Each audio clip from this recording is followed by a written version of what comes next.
like to call this meeting of Industrial Development Authority to order. Roll call, please. Director Fall.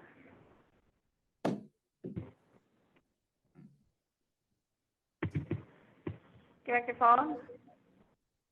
Yes, here. All right. Director Stewart Here. and Director Young. Here.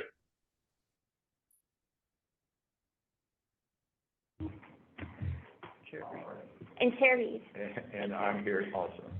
First order of business is the approval of minutes, October 12th, 2023. Any additions or corrections?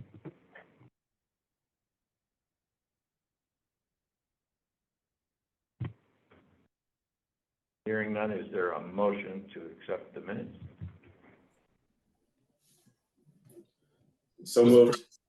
Director Young, I move that we approve the minutes from October 12th, 2023.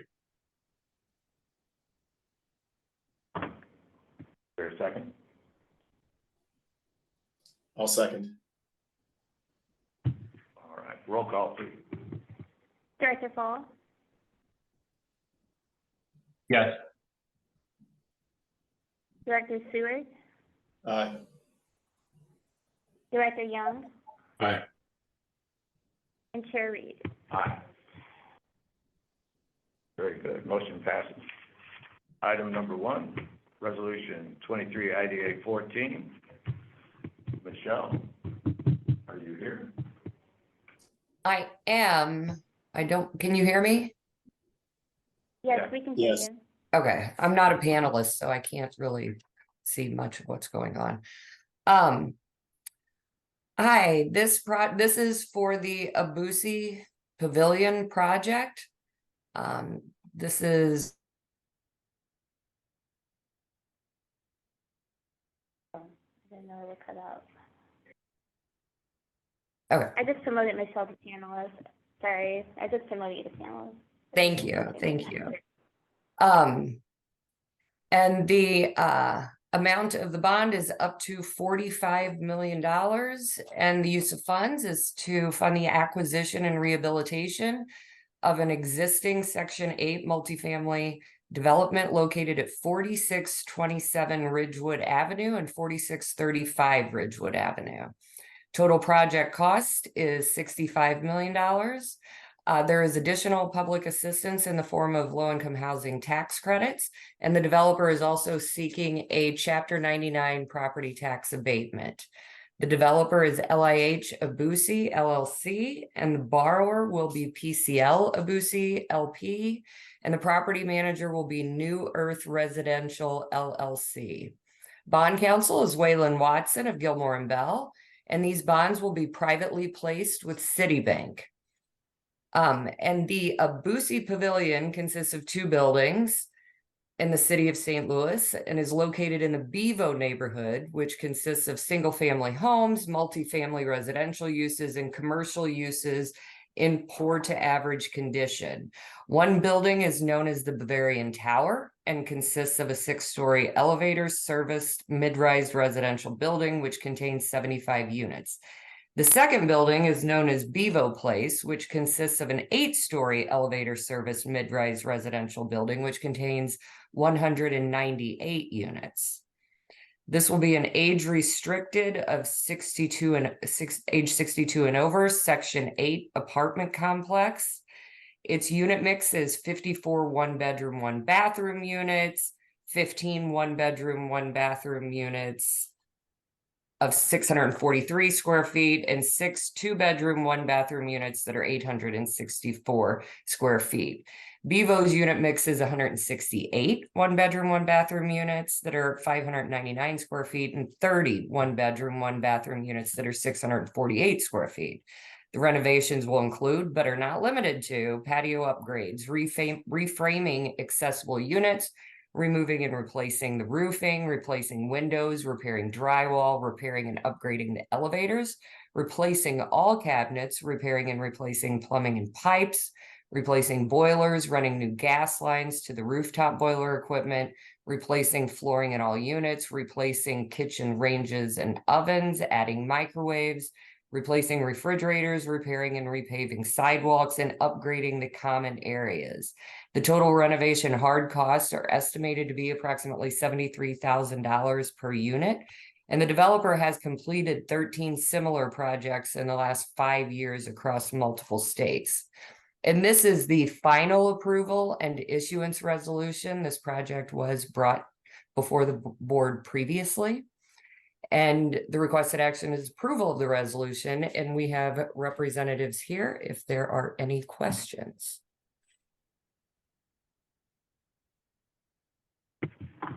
Well, if I may, Michelle, we had the public hearing about this in August. The one that you hosted, it's a public comment thing. But it appears from reading your memo on it that there weren't particularly anyone opposed, and not particularly anyone that really spoke up at the public hearing. Is that true? Correct. For Yeah. each project, we have what's called a TEFRA hearing. And those are posted publicly, and people have the opportunity for each project to comment. They can provide written comments, or they can call in and comment as well. So this was not just an anomaly on this. No. We are going to start providing those minutes to the board so that board members can see what occurred during the TEFRA hearings. And I did a drive-by a few months ago on this, and it appears that there's a whole lot of people still living there. Did anyone know the level of occupancy as it stands now? Waylon, would you have that? I do not. We actually have a rep from the developer who joined us, but it sounds like she is stuck as an attendee and doesn't have the ability to speak. So we're trying to figure out who she is so we can promote her to a panelist. Hi, Wenning. So this Ah. is Young from Ledge Capital. We are the Ledge Capital is the developer for this project. We are currently about 80% occupied for the property. We have a reason for that. It's because we're planning for a in-place rehab. For some units, we like to preserve as vacant. So during the rehab process, we can designate those units as a hotel unit so that we don't cause any trouble. And then this is the most efficient way for us to renovate the project. So 80% around 80% as of today. And that is what is why we're keeping it 80% occupied for the project. This is Director Young. What's the status of the elevators in the two buildings? Are you under the impression that some of those are not functioning? I don't know. I just asked a question. Yeah, I think they're functioning.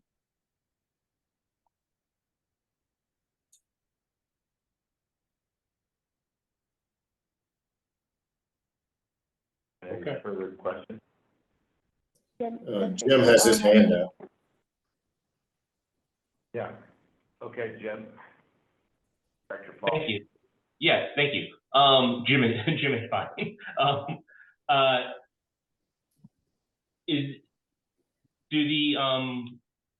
Does the ordinance regarding paying the individuals doing the work on this, earning the area standard prevailing wage apply to this project? Sorry, can you please repeat your question? The ordinance about what? The city ordinance that requires paying of prevailing wages to the men and women performing construction on this project. Does that apply to this? Will they be earning the prevailing wage, or is there wages? Are they allowed to be paid wages less than the prevailing wage? I don't think that is the case. I might be able to weigh in on that. Yes, I believe this project is seeking tax abatement I don't believe that it has a redevelopment agreement signed yet, but to the extent that they are going to receive tax abatement, they will be subject to the prevailing wage requirements under the workforce rules. Okay, and as I see those prevailing wage rules under the ordinance, it also applies to not only tax abatement, but city bonded projects. So I would appreciate an explanation from the board. It doesn't have to be right now, but I appreciate an explanation from the board council as to whether or not a project like this, if it didn't have other redevelopment tax abatements or something in it, the IDA is why or why not the IDA is considered a city bonded project when we do this. The other question I had was related to the estimated cost of $73,000 per unit. That's an awful lot per unit, and if the place has occupancy of about 80% right now, can you go into a little more detail about how we got to the price of $73,000 per unit for this particular facility? Yes, I have to say that I'm not the best person, the most equipped person to discuss the specific construction scope. But I do have the confidence that has been bid out because where we're sitting on our project, and then this has been bid out, and then our construction team is our general contractor is Roanoke Construction, and then our plan has been in with the city is just in the last stretch of getting the permit issued. And then if you would like, I can have a little bit better of a breakdown of the cost sending around after this call. The beginning of the discussion, we have I think I heard there is a call out of what is in what is in our construction, and I can read that out loud again. But other than that, we can send you a better breakdown for the cost if you would like. Yeah, no, I have the generalized thing in front of me, which is where I got the 73 per unit about replacing cabinets, repairing plumbing. But yeah, if you could send over a more detailed breakdown, I would certainly appreciate that.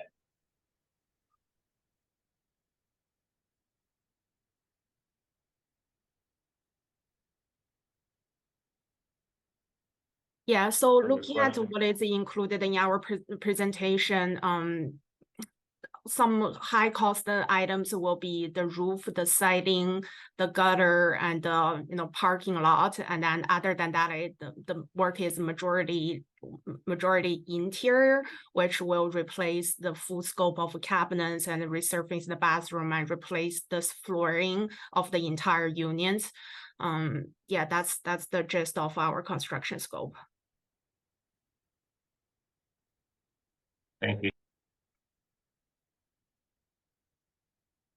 Any other questions from the director?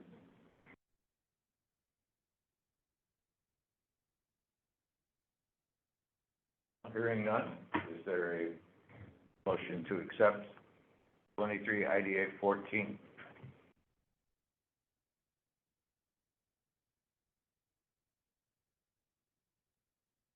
Mr. President, Director Young, I move that we accept Resolution 23 IDA 14 to be approved. Is there a second? I'll second it. It's been moved and seconded to approve 23 IDA 14. Roll call, please.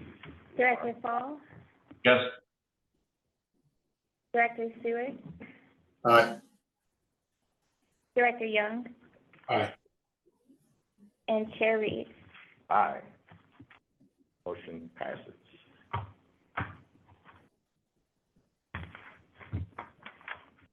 Is there, is Chris, are you still there?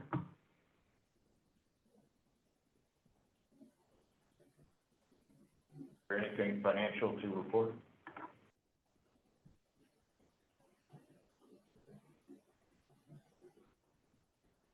Was that to me? I'm sorry, I just stepped in the in my office. Yes, Yeah, Yes. nothing new. The only thing that happened was we earned some interest on the account, but nothing closed, so, we're basically same where we were at 30 days ago. anything else for the good of the order? Yeah, just a kind of general comment. I think Michelle spoke to this a little earlier, but and I didn't want to stall out this particular proposal here because certainly I just got on. But going forward, I mean, I would certainly like a couple of things. One, I certainly like kind of a summary of any of the sort of new projects that either newly applied or or certain kind of in what process they're in, because I always feel like, and certainly I could reach out to you guys offline and kind of get the lowdown, but I always feel like I get here and then there's motions to be made on these major projects, and all I have is this one summary. And so if there's a way where as these applications are coming in, or requests are coming in, that there's a summary that goes out that I kind of prior to the actual meeting and whatever's in the agenda, that we could just kind of know what's happening and what's going on and where it is in the process. That would be great. Because my only question is, and I just did some kind of quick dirty searching with like Abusi. I hope that's how they pronounce their name, for example. But that they're kind of a foreign company out of Delaware, and so I didn't know how that necessarily jives with any mandates or missions that the IDA has in terms of work that we do or trying to do with local or even local entities, local hyper-local St. Louis versus local within the state, et cetera. And so just want to make sure that all of that, if there is anything out there like that, that it's kind of aligning. So I just want to be aware of that. It's my only comment. Director Stewart, we routinely on these things see them twice. So we've already seen this one months ago, and I always like to drive by and see what they look like and see if they're falling down or anything like that. But the agendas are posted, what, 24 hours in advance? At least. At least. So we can, do we send these to everybody, the directors? Mm-hmm. Yes. So you. Yeah, no, that's what I said. I get the agenda, and it's 24 hours in advance for $75 million. So if I have a chance to, if as they're coming in, and that's why I said I didn't want to. I'm not trying to muddy the waters with like this particular project, because as you said, it had already been presented a few months ago. Well, I joined a few months ago, right? So I'm still kind of getting my feet wet and really kind of understanding, get my sea legs about me, to use more kind of metaphors here. But just kind of going forward, if there is a way that, again, Michelle said there's going to be summaries kind of going out in advance ahead of time, that sort of thing, that would be great. Just so it helped me understand the process more and be more engaged, as opposed to just kind of rubber stamping, large deals, for our city. Very good. Anything else for the good of the order? Yeah, this is Jim Fall. I just want to say I could not more aggressively join Mr. Stewart's request here, because I just did not spend too much time on it, but I have on my calendar 6 different invitations to this meeting and no invitations to these TEFRA hearings, which so I certainly appreciate the idea, a summary coming out of those to be presented, so that the honorable men and women that have joined the board before Mr. Stewart and I, what you're doing, and and I didn't take his comment, and please don't take my comment or anything other than you guys know what you're doing.